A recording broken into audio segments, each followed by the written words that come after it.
नीतीश, आप जरा वाराणसी की जनता से बातचीत करिए, वहां पर किस तरह का माहौल है? क्योंकि विपक्ष एक तरफ तो सवाल उठा रहा है कि हमें निमंत्रण ही नहीं भेजा जा रहा, और जब निमंत्रण भेजा जा रहा है तो फिर उसमें भी कंफ्यूजन की स्थिति बनी हुई है।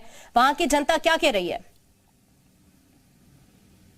सस्पेंस बरकरार है आकांक्षा, और निमंत्रण को लेकर जिस तरह से कंफ्यूजन में है विपक्ष के नेता। कभी कहते हैं कि हमें बुलाया नहीं जा रहा है, कभी अगर बुलाने की स्थिति उत्पन्न होगी तो कोई समय नहीं दे रहा है। वो चाहते क्या है ये कहीं समझ में नहीं आ रहा है। लेकिन हमारे साथ आप देखिए काशी के बटुक भी हैं, और आप देखिए ये भगवान शिव के नगर में है तो हर हर महादेव का उद्घोष यहाँ आम होता है, और अपनी भावनाओं को प्रकट करने के लिए। और इसके साथ जो स्वामी जी हैं, ये आप ये बताइए कि जिस तरह से विपक्ष के जो लोग हैं वो कंफ्यूजन में है।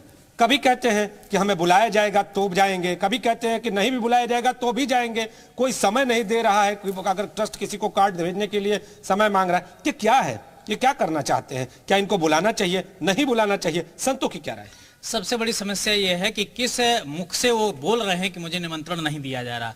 जो व्यक्ति ऑलरेडी पहले से राम के अस्तित्व को नकार चुका हो, जो विपक्ष के लोग राम को काल्पनिक कह चुके हों, जो कहते रहे कि राम पैदा ही नहीं हुए हैं, आज वही कह रहे हैं कि मुझे बुलाया नहीं जा रहा। किस आधार पर बुलाया? जिसने सुप्रीम बुलाया जा रहा है तो समय देना चाहिए, अगर बुलाया जा रहा है तो समय भी नहीं दे रहे, ये भी स्थिति आ रही। भाई समय दिया, देखा जाएगा तुम बुलाने लायक हो, तुमने उसका कर्म ऐसा किए हैं बुलाने लायक की नहीं किए हैं। जो व्यक्ति सुप्रीम कोर्ट में अचका लगाता रहा कि नहीं नहीं राम मंदिर नहीं बनना चाहिए, राम नहीं है, काल्पनिक है, आज वो कह रहा है कि मुझे क्या नाम से निमंत्रण नहीं दिया जा रहा। और अगर देने की स्थिति भी है तो अभी तो समय है, पर्याप्त समय है। अखिलेश यादव भी कहते हुए नजर आए, अगर बात कर लें तो कल की बात कर ले तो कहते हुए भी नजर आए कि भगवान का बुलावा आएगा तो जाएंगे। अरे अखिलेश को तो चुल्लू भर पानी में डूब के मर जाना चाहिए। जिनके लोगों ने क्या नाम से लाठियां बरसाई, गोलियां बरसाई, वहां कार सेवकों के ऊपर कितनी लाशें, खून बह गई, नदियां, पूरा जो है सरयू नदी लाल पड़ गई, वो आज कह रहे हैं कि हमको निमंत्रण नहीं दिया जा रहा। उनको तो क्या नाम से चुल्लू भर पानी में डूब के हमारा ये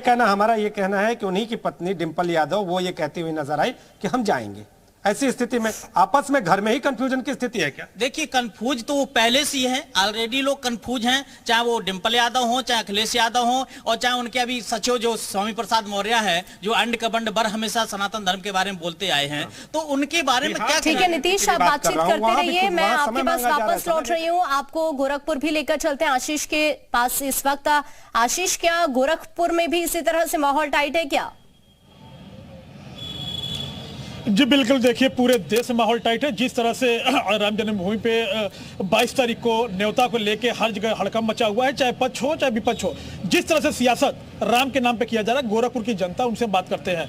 कुछ लोग न्योता के नाम पे सियासत कर रहे हैं कि हमें बुलाया नहीं जा रहा, बुलाया जाएगा तो हम जाएंगे नहीं। क्या कहना चाह रहे हैं? देखिए कुछ लोग हैं कौन, 130 करोड़ जनता है इस देश के अंदर, और राम के दरबार में सभी बराबर हैं। वो सदन नहीं है, वो कोई प्लेटफॉर्म नहीं है, वो राम का दरबार है, और वहाँ 130 करोड़ जनता सभी बराबर है। और सबसे बड़ी चीज़ है, जेके नसीब में जौन हुई तोने न मिली, जेके राम के बुलावा नहीं आई वो कैसे पहुँच जाई? बिल्कुल, जेके राम के बुलावा नहीं तो कैसे? भाई साहब जी सर, क्या कहना चाह रहे हैं? जिस तरह से राजनीति बनाया जा रहा है, क्या कहना चाह रहे हैं राम मंदिर को लेकर? पहली बात तो भगवान के दरबार में किसी को बुलाया नहीं जाता। कोई शादी विवाह है नहीं कि आपको निमंत्रण दिया जाएगा।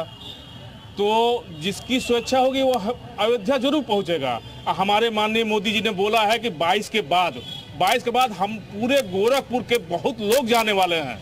बिल्कुल बिल्कुल भाई साहब, क्या कहना चाह रहे हैं? जिस तरह से सियासत है, जिस तरह से अखिलेश यादव जाने से मना कर रहे थे, डिंपल यादव कहती है हम जाएंगे, घर में ही सियासत हो रहा है उनके, क्या कहना चाह रहे हैं इस पर? जी देखिए, सबसे बड़ी बात अभी हमारे एक मित्र ने कहा कि जिसको राम का बुलावा नहीं आएगा वो कैसे जाएगा, पहली बात। दूसरी बात ये है कि देखिए सरकार तो उतने ही लोगों को बुलाएगी जितने लोगों को वो हर तरह से सुरक्षा है आदि प्रोवाइड कर सके। जितनी जगह होगी उसी हिसाब से लोगों को जो है बुलाया भी जाना चाहिए। एक्सेस लोगों को नहीं बुलाया जाना चाहिए, चाहे वो पक्ष के हो चाहे वो विपक्ष के हो। बिल्कुल भाई साहब, जिस तरह से राम मंदिर को भारतीय जनता पार्टी से विपक्ष जोड़ रहा है, क्या कहना चाह रहे हैं? क्यों हर बार भारतीय जनता पार्टी को ही टारगेट बना रहा है विपक्ष? भाई राम सबके हैं, सबको जाना चाहिए, इसमें इन्विटेशन कहाँ से आ गया? नहीं, इसमें कोई निमंत्रण की कोई बात नहीं है, क्योंकि ये तो ट्रस्ट का काम है और ट्रस्ट का प्रोग्राम है। उस प्रोग्राम के अनुसार ट्रस्ट जिसको निमंत्रित कर रहा है उसको बुला रहा है। आशीष, बातचीत करते रहिए, आपके पास वापस लौट रही हूँ मैं। इस वक्त कन्हैया भी हमारे साथ जुड़े हुए हैं, कन्हैया का भी रुख कर लेते हैं। कन्हैया, आप जरा मथुरा की जनता से बात करिए। देखिए, मथुरा की जनता से बात करते हैं और सबसे पहले समझना ये जरूरी है कि ये राम मंदिर निर्माण और भगवान राम के मूल जगह पर स्थापना को लेकर ये राजनीतिक माहौल बनाने की जो कोशिश की जा रही है, धार्मिक है या राजनीतिक, ये पहले राजनेताओं को समझना बेहद जरूरी है। क्योंकि जिस तरीके से राम मंदिर को लेकर राजनीति विपक्ष कर रहा है, उसे धर्म के साथ देखा जाए तो ज्यादा उचित रहेगा। मथुरा के लोग क्या कहते हैं, मथुरा में बात करते हैं। भगवान राम अपने मूल स्थान पर विराजेंगे, विपक्ष कंफ्यूजन में है, जाए नहीं जाए, लोग भी इसी तरह से कंफ्यूजन। तो क्या देखते हैं विपक्ष की इस कंफ्यूजन को? देखिए, ये पूरे देश में देखने की बात है। 500 वर्ष बाद भगवान राम अपने गर्भगृह में विराजमानेंगे। क्या विपक्ष के भगवान राम नहीं थे? क्या राजा राम विपक्ष के नहीं थे? वो तो सारे हिंदुस्तान के थे। हिंदुस्तान ही नहीं, बाहर विदेशों में भी भगवान राम की लहर है कि भगवान 500 वर्ष बाद अपने गर्भगृह में विराजमान होंगे।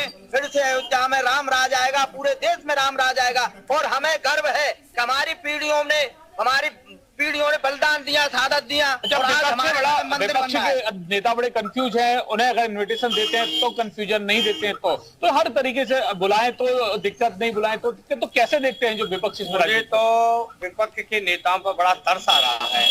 ये मंदिर जो निर्माण हो रहा है, इसके लिए एक अलग न्यास कमेटी है, वह भारतवर्ष के संतों के लिए और जिन्होंने मंदिर के निर्माण में अपना योगदान दिया, बलिदान दिया, उनके साथ साथ प्रमुख राजनीतिक व्यक्तियों को भी निमंत्रण दिया जा रहा है। मैं तो कह रहा हूं उनको अवश्य इसमें आना चाहिए। आप कैसे देखते हैं विपक्ष को जब बुला रहे हैं तो दिक्कत है, नहीं बुलाते हैं तो दिक्कत है, तो भगवान राम अपने स्थान पर विराज रहे, किस तरीके से देखते हैं? विपक्ष ने कभी इस मोदी सरकार का कभी सहयोग नहीं किया। कोई भी फैसला है हमेशा अड़चन लगाई है। और राम मंदिर किसी के बाप का नहीं है, सबका है। सब लोगों को जाना चाहिए और बड़ी खुश होकर जाना चाहिए। राम मंदिर हमारा बन रहा है तो जरूर जाना चाहिए।